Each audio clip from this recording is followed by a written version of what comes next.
All right. Welcome back, everybody, to Energy the Untamed Heart podcast. I have my mentor as my guest today, Meaghan Alton. She is Wonder Woman in numerology, and I have to just tip my hat. Without her, I wouldn't know an iota of what I do know about numerology, and she inspires me to keep learning and learning. So I really wanted to invite her on, not only to talk a little bit about numerology, but also really to dig in a little bit to her backstory and how she's used her experiences to work her way home to her heart.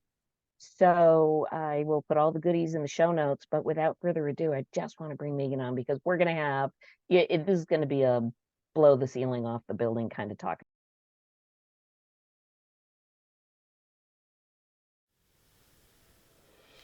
Hey guys, you're listening to the Energy of the Untamed Heart podcast, where we talk about uncaging your divinely gifted wild heart to be as free and expansive as you were born to be. My goal is to use our stories, guest interviews, and your questions to tease out what has been keeping your wild heart under wraps. I'm your host, Mielle Fox, and together we will shatter the myths of our old stories to set our wild heart free. So thanks for choosing you and showing up. So, Meaghan, welcome. Come on in. Thank you so much, Mielle. I love it. Yeah, so good. So, as you know, for the listeners, this recording is being done on a day of an early spring New England snowstorm.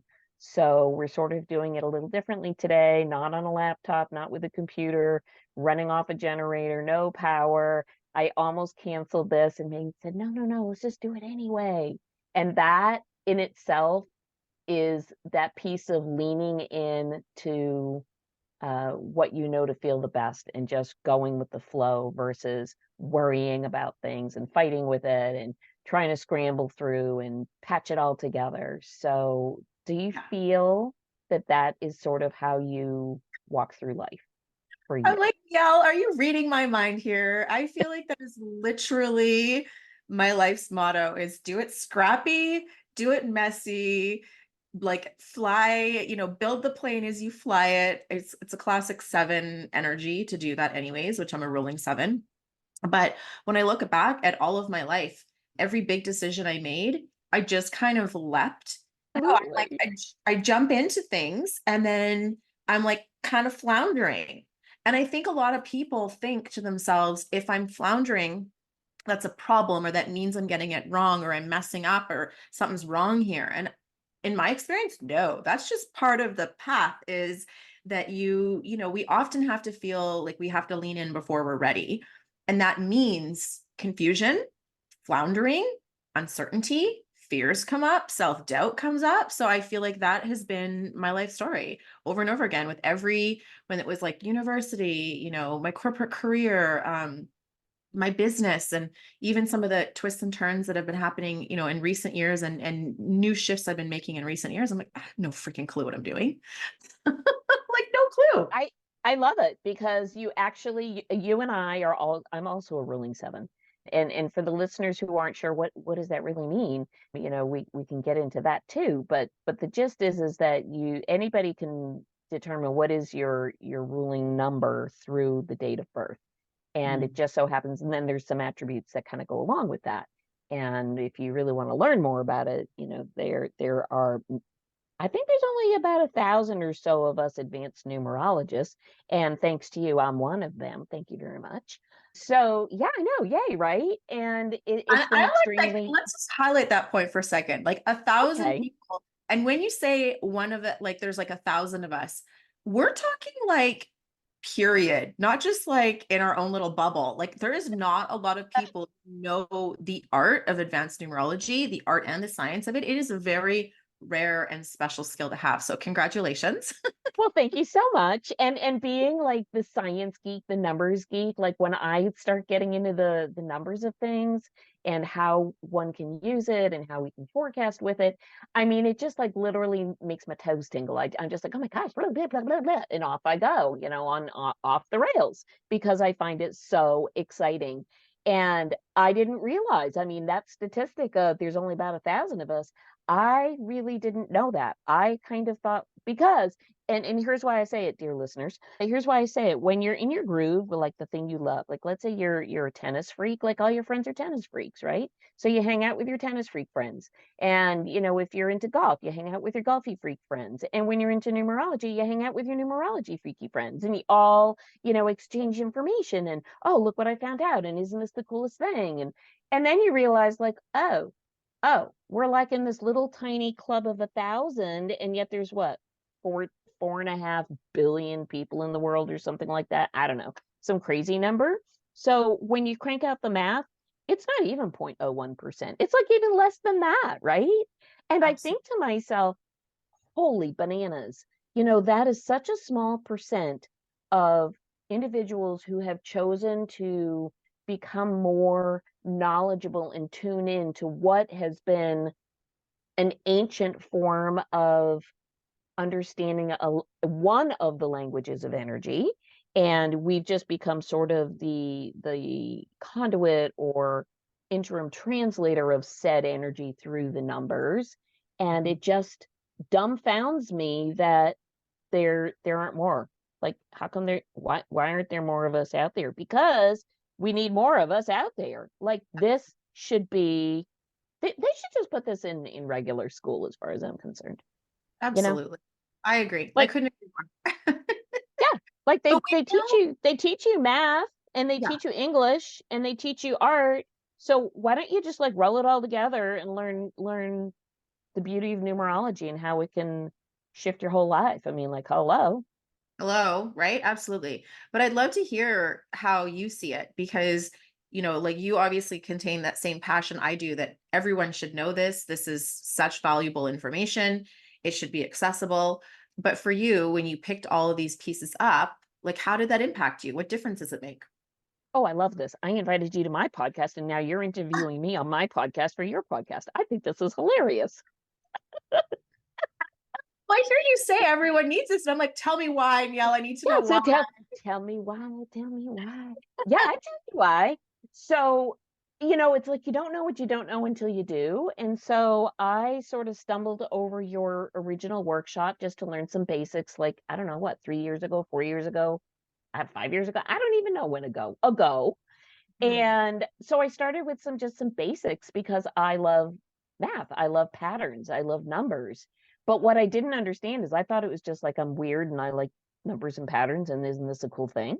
What I came to discover through specifically through your courses was that this is really, it's giving you a resource from which you can choose to draw so that you can create and co-create and build whatever life you want, to understand what the influences are, not only for yourself personally, your personal influence is coded for you, but also when you understand the environmental or universal influences, you can literally take that information to maximize how you want to move through the world. Like, if you're in a particular window of time with a certain kind of an energetic influence, well, that would be the ideal time to do whatever XYZ. And if you knew you were in that time that's probably not for you, your best window, well, then maybe you would back burner something that was life and death and do something a little bit easier, like, I don't know, bake a cake or something. I don't know. But yeah, so the numbers themselves, I was just so curious, like, oh, what's the patterns here? Like, what's this about? Because it's like a puzzle for me.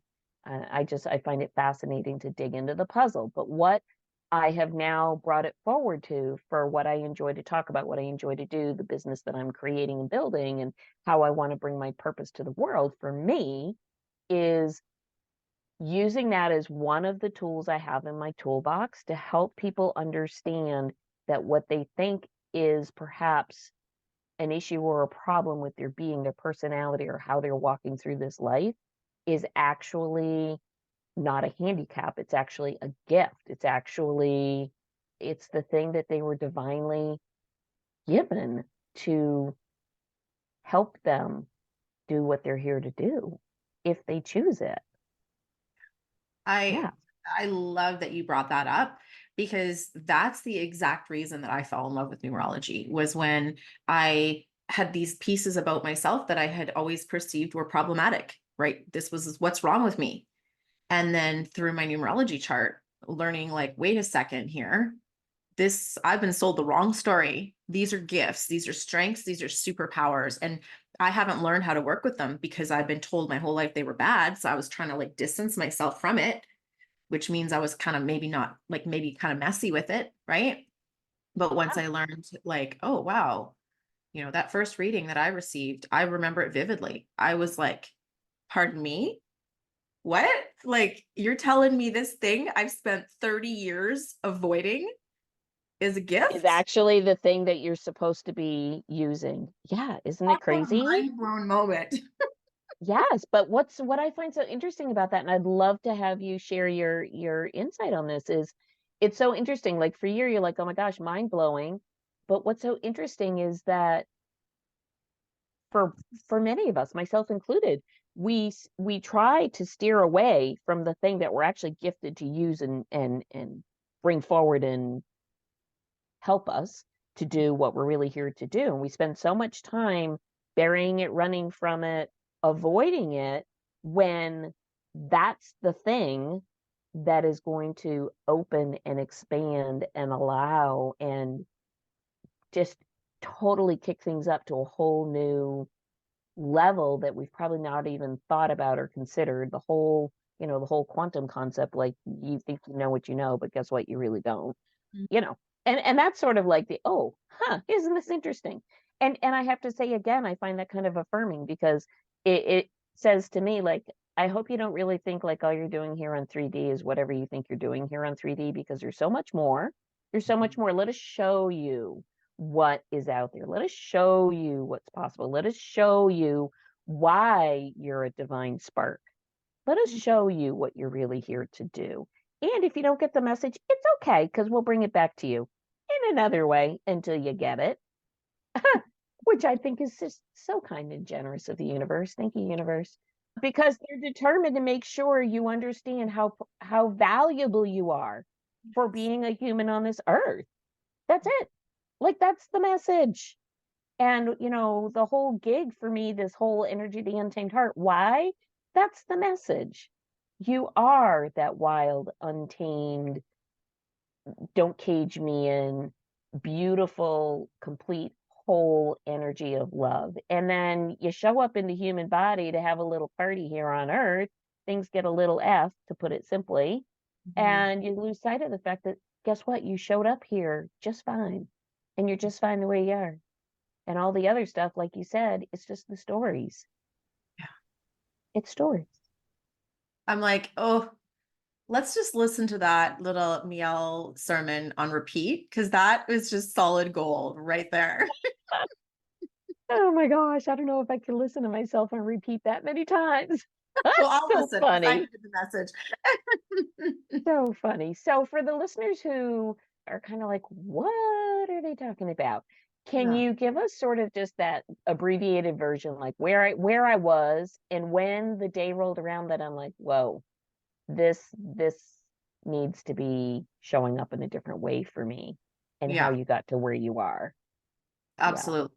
So yeah, I feel like we all carry a story of, I'm either too much, right? I'm too much of something, or the flip, or maybe both, is I'm not enough of something else, right? I'm not enough this, I'm not enough that, and I'm too much this and I'm too much that. Some of us carry all of it, some of us carry one or the other, right?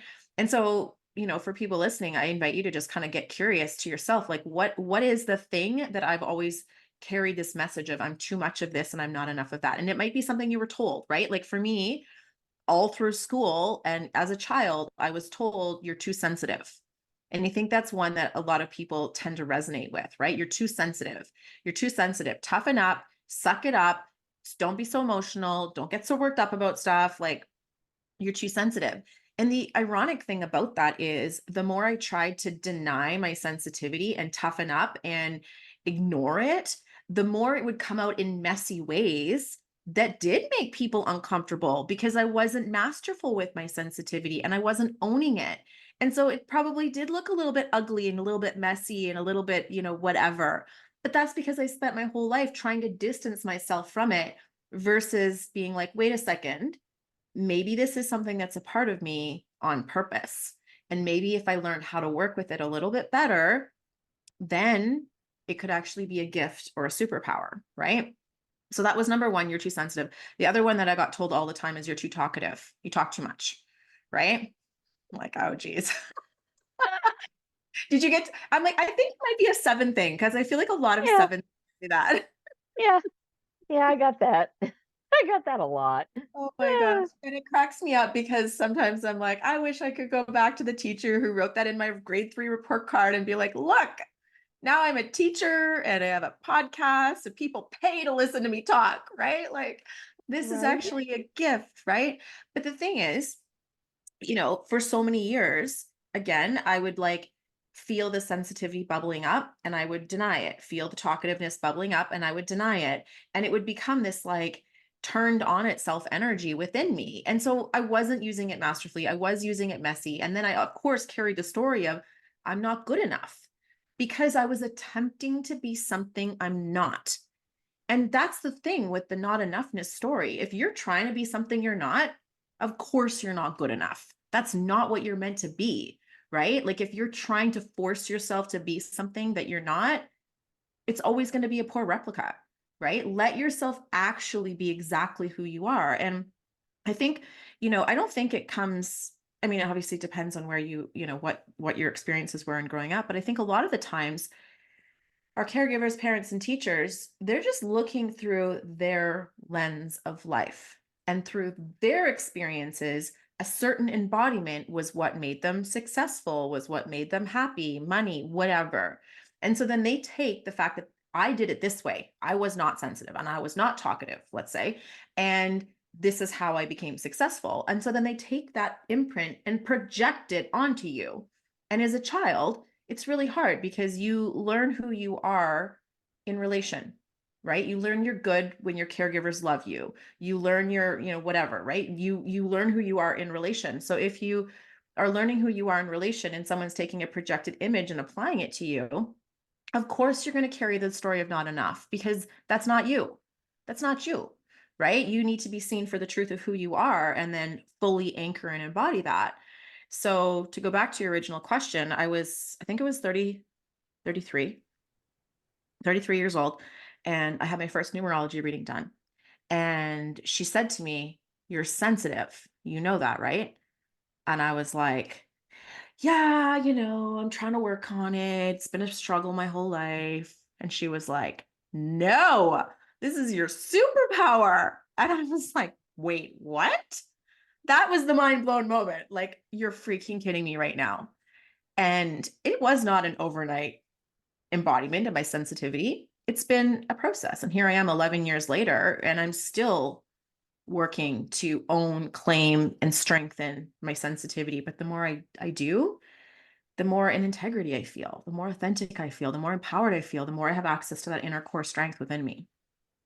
It's beautiful. And what I really love that you're describing, there's just so much. I mean, my gosh, it's too bad we only have a few, 40 minutes or whatever. So what I hear you describing is the thing that I think many, many, many of us struggle with, myself included. It's taken me decades to finally get to where I'm at. And hopefully I lived about, I don't know, 250 or 300 because I think I need that many decades to work through it. But I'll take what I can get in the time I got. So it's okay.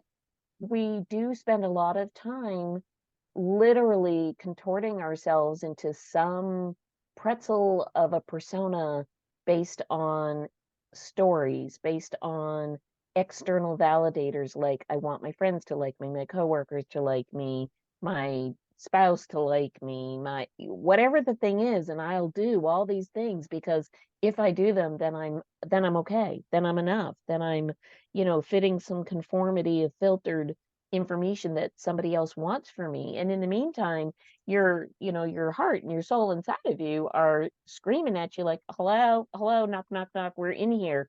Could you please just come back here for a little bit? Could you come home for a few minutes so we can hang out and really talk about what's really going on?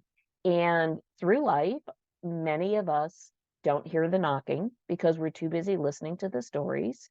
We're too busy believing, how could it possibly be that I'm actually perfectly fine the way I am, that I was put together this way on purpose, that the things that I've been told are not worthy or not good or not valuable. If that's the case, then how come I was gifted those things from the get-go? Like, that doesn't make any sense, right? Yeah.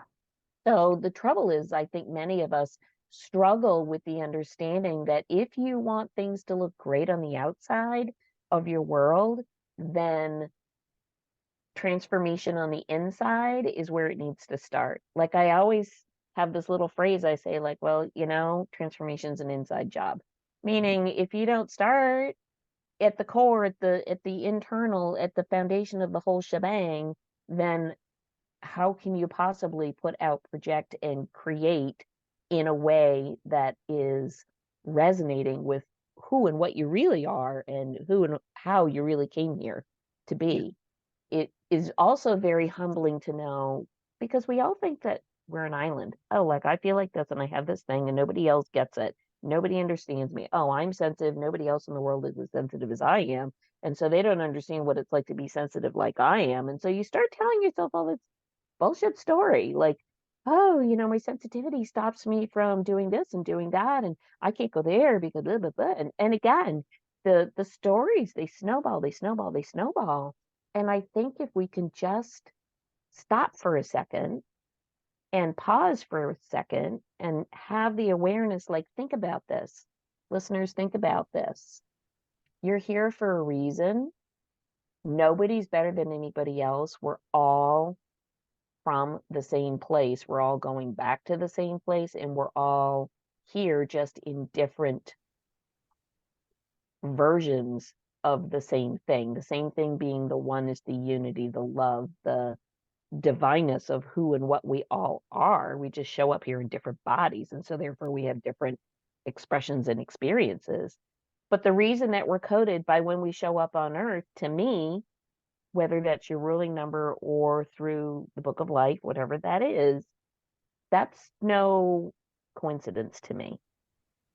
And you and I have talked a bit about, so, what's the gig? Like, what does that really mean? What does Mhm. it really mean that I showed up on this day and you showed up on that day? Like, what does that really mean?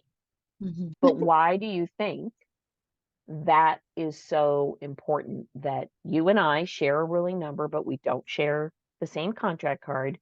And we are here, obviously, in a similar capacity to bring value to the collective, but we do it differently. Yeah. Yes. I think, like, I love this, this line of inquiry and this question, because as a seven and a seven of spades, I love questions that cannot be answered. I love questions that include more questions, right? Like, that is just like the nerd in me just loves that. But I think, when I look at how sort of incarnation works, like how we land and anchor into a physical body, I think of it like this. I think of planet Earth as an energy grid, right? And there's all kinds of different energies, like every color of the rainbow, every pattern you could possibly imagine. And each energy we all experience for brief windows of time, or sometimes prolonged windows of time. And then we are also meant to bump into individuals who anchor that energy in for their lifetime. And so I think of humans as this giant energy grid. We're all pure energy. And, I chose to be born on a particular day and to anchor and embody a particular energetic frequency in. You chose one that's a little bit different. And there's some similarities and there's some differences. And when you look at all the billions of people on the planet as like this beautiful grid, like you can think of it as this beautiful sacred geometric grid, each person has a slightly different color of crystal, let's say, right? If we think about the metaphor as crystal grids. And so it is this combination of energy that makes up this incredible, beautiful, rich, multidimensional, rainbow, essentially. And we came here to experience like different dynamics, the ups, the downs, the sticky and gross, the beautiful and light, and all of it.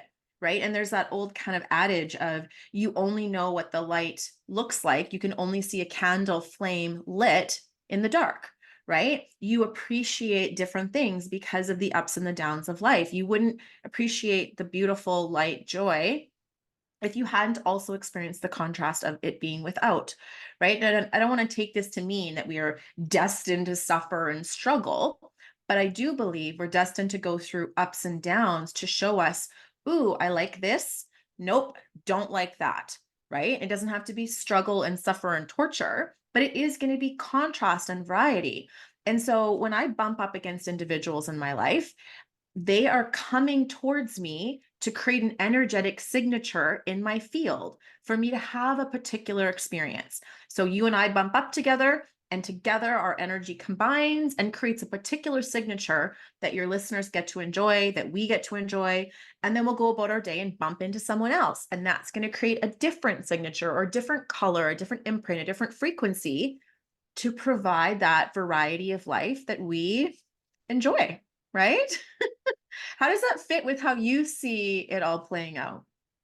Yeah, I think it's a great descriptor. I think because we, to get really fancy pantsy, people go, well, what about a soul contract? Or what about this? And what about that? And, the in-depth descriptor of that it comes through much more easily when you think of it in terms of energies bumping up to one another and what happens. And the image that I had as you were making this descriptor, and I love the geometric grid because being the math geek, I really love shapes. And it's funny, like while we're talking, I'm puttering around with this this multidimensional crystal in my hand because I just Mhm. love the shape of it. And then the word will come to me in a minute once I think of it.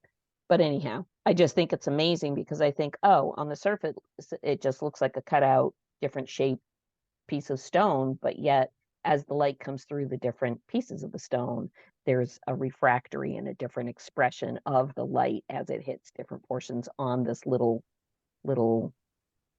hedron-y thing I've got in my hand. And life is like that. And it's exactly what you're describing.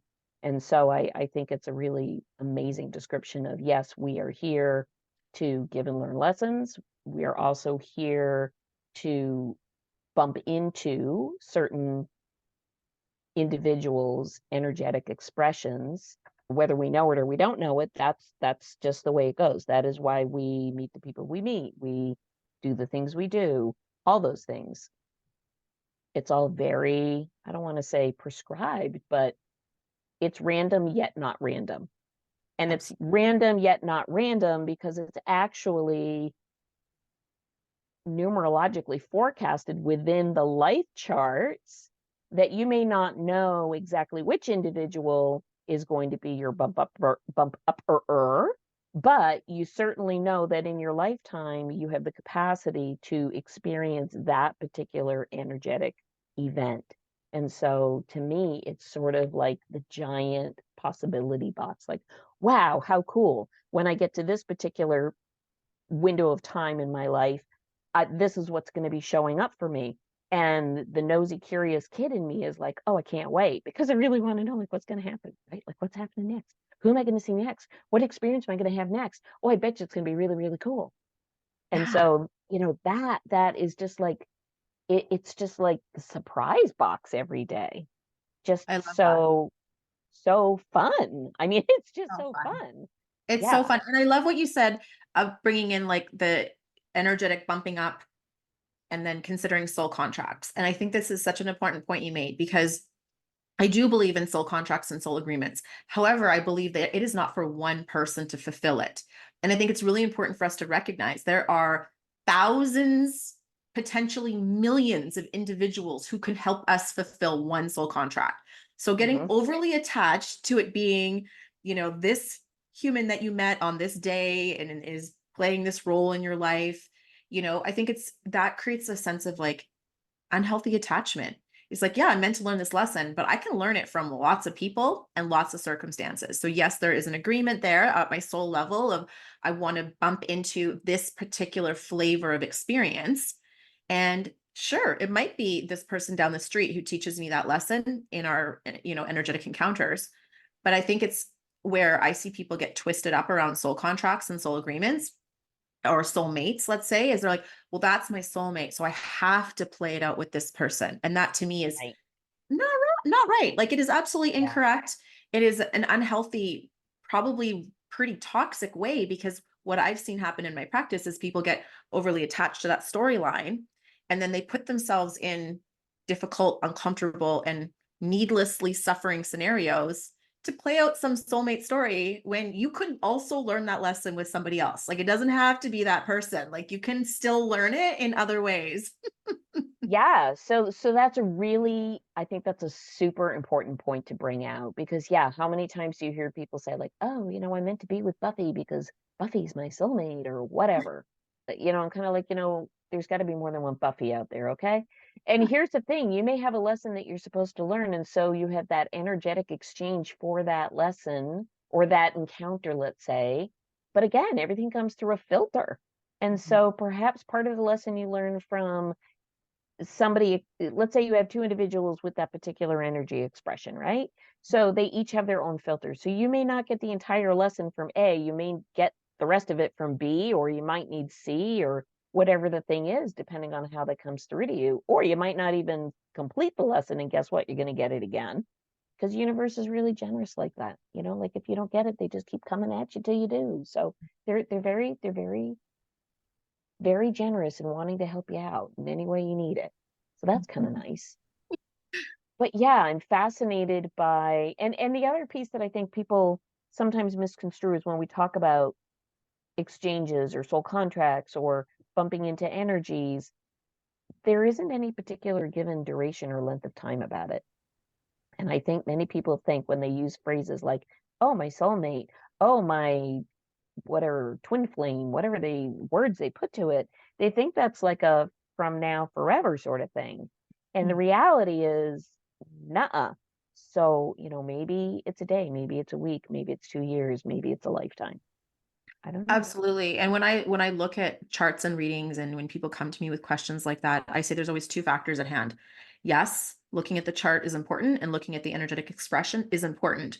But the second piece is also incredibly important, and that is the level of conscious awareness and participation and responsibility of both individuals. So if one individual is fully involved in like figuring this out, working it through, and learning their lesson, and getting responsible, and doing all the things, that's great. But if the other person is not, then it's not a thing. Then let it go. Then move beyond. Then release. Like, whatever needs to happen. Because people think like, oh, it's in a chart, it's in a code, it's a soul agreement, whatever.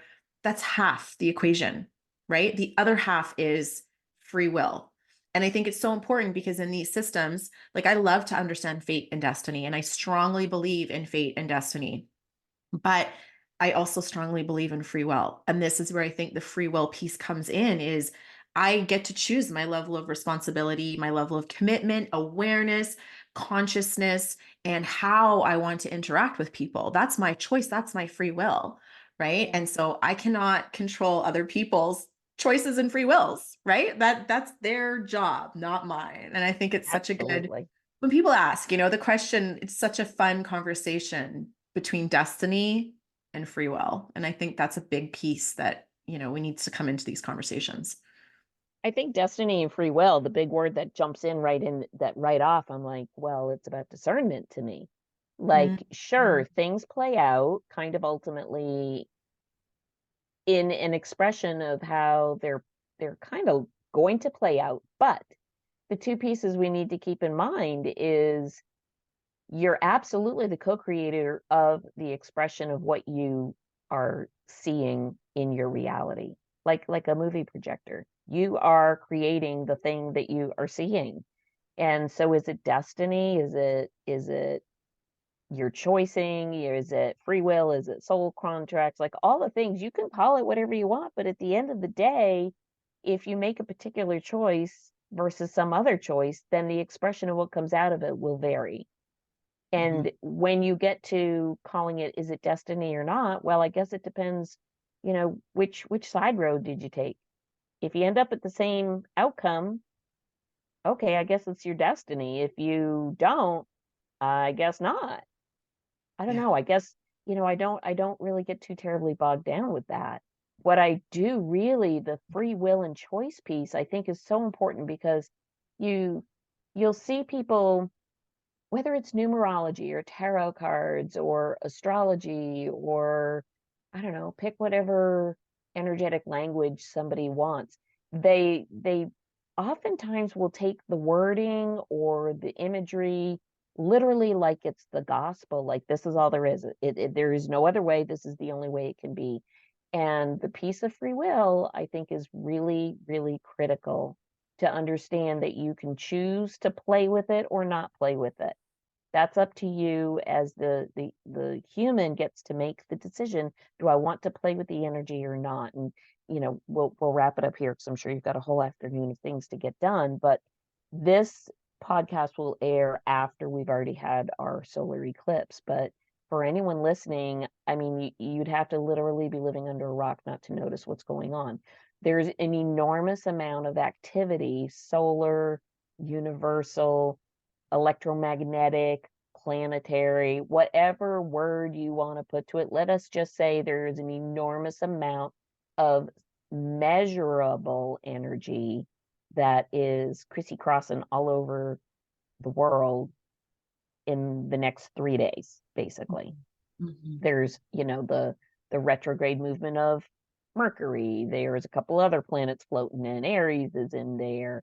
The moon and the sun are going to be hanging out for a bit. So even if you're not in the land of astronomy, you're not in the land of numerology, you're not, I don't care what land you're in, quite frankly, you literally might, honestly, you'd have to literally be completely out of touch with anything to not understand there's going to be a big old pile of energy moving around. It's Yeah. moving around.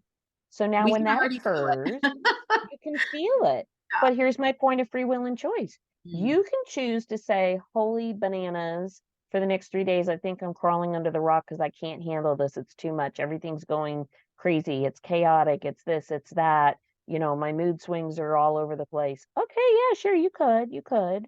Or you could look at it and go, whoa, this is so great. Look at all this possibility and expansive energy that I could just like take a little ice cream scoop of this and build myself some kick-ass sundae of intention and build it and run with it. So Mm. again, yeah, I think people misconstrue when we talk about energy that it has some attachment to it. What I would love to just wind up this chat with is your opinion or your take on the fact that, to me, energy, just like other things, it is a thing. It is what it is. It's a thing. Energy is a thing. It's a concept. It's a measurable quantity of a thing. Mm-hmm. What changes it is what we choose to attach to it. How we relate with it. 100%. I think, one of the core beliefs that I hold as a truth for me is the universe loves me and wants me to succeed. Okay. That is a core truth that I hold to be true. And whether you want to change it out for God loves me and wants me to succeed, the universe, spirit, angels, Sophia, creator, whatever language you use. That's, to me, the first question is to ask myself, if I believe this to be true, which I absolutely do, it's the core principle I live my life by. Then what follows next is that whatever is happening at the universal level, planets, moons, stars, suns, whatever, is meant to serve me. It's not meant to punish me. It's not meant to cause me suffering. It's meant to serve me. So then my next question would be, how can I co-create with this energy? Sure. If I feel like the best way to co-create with it is to go and hide, whatever, that's the choice I'm going to make. But there's this sense of like, what is my job, role, and responsibility in this? Or am I just a victim to it all?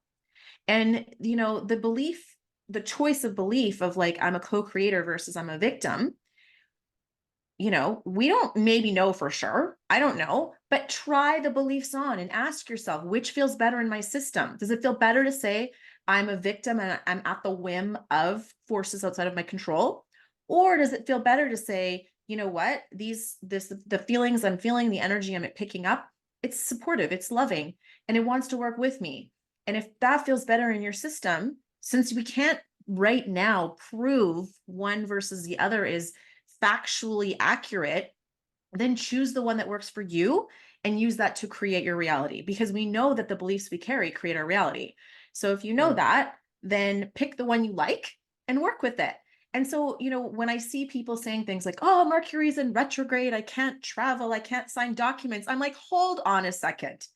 God is not up there being like, I'm going to torture you for a minute so you don't sign anything. No.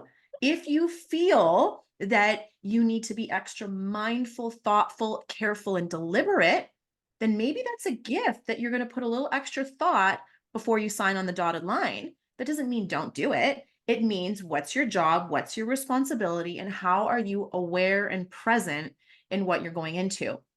And I think as soon as I own that belief system, then the challenges and the struggles that come up, I don't lose my power in them, right? I get to stay in my center in them. And that doesn't mean I don't have my days of crying on the floor. Like, of course I do. We all do. But it's like, where do I stay? Right? Where do I stay? Is that Yeah. kind of fitting with how you're picking things up? What's your take on all of that? Yeah, the same. Absolutely. I sort of I'm one of these people. I actually, thank you to you. I know where I am on any given day. I know what my energy for the day is. I know what my energy for the month is. I know what my own personal chart is. And I look at how's everybody playing at the party? Like, do I want to go to that party for the day, or would I like to stay home and crawl in bed that day? So I take all that information and then I make a decision for what I want to be doing with that information. I don't do it in the reverse order, like, oh, here's the information. Oh, my whole world is going to be, whatever, a disaster today.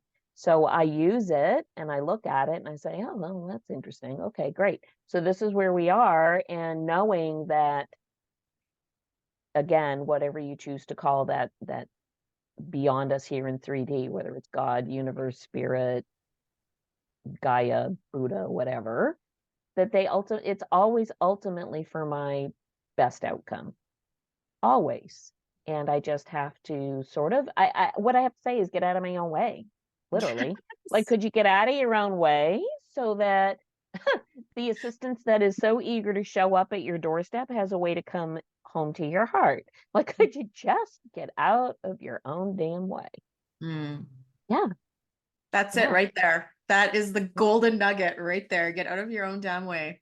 Yeah, it's crazy how much we think we need to like manage and micromanage, and yeah, just get the freakity foo-foo out of your own way. Yeah. Yeah. Yeah. This is a great chat. I would love to keep you all afternoon, but I know you have things to do, so I won't. But So can you fun. tell I love this. everybody, tell everybody your podcast, tell everybody your website, tell us all the things. Tell Tell you us all everything. things. Thank you. Yeah, Tell I me did just more, launch tell me a more. podcast, right? Woo. Yeah, no, I did just launch a podcast, which I'm super excited about. It's called The Alchemy of Numbers on Apple and Spotify. And it's about a month old, but we are having so much fun with it over there. There's already a bunch of episodes you can listen to. And then meaghanalton.com is my website. Probably the best way to connect is Instagram. So you can find me on Instagram at Meaghan Intuitive Strategist, or if you just type my name in, Meaghan Alton, I'll come up. Find me on Instagram, send me a little DM, say hi, because I would like to connect with you. I'd like to know who you are. Tell me that Miel sent you so that I know where you came from. I love having these chats. So thank you so much. You're a great host, and it's been so fun having these like soul conversations with you. Absolutely. It's been a blast. And I'll get all this in the show notes and I'll get this all edited and put up and it'll come out and people will be like, oh my gosh, it'll be so good. The And we'll have best. to do this again and just catch up and see what's going on. Yeah, Absolutely. I would love that. perfect. Great. Thank you so much. So good to chat. Thanks, Miel.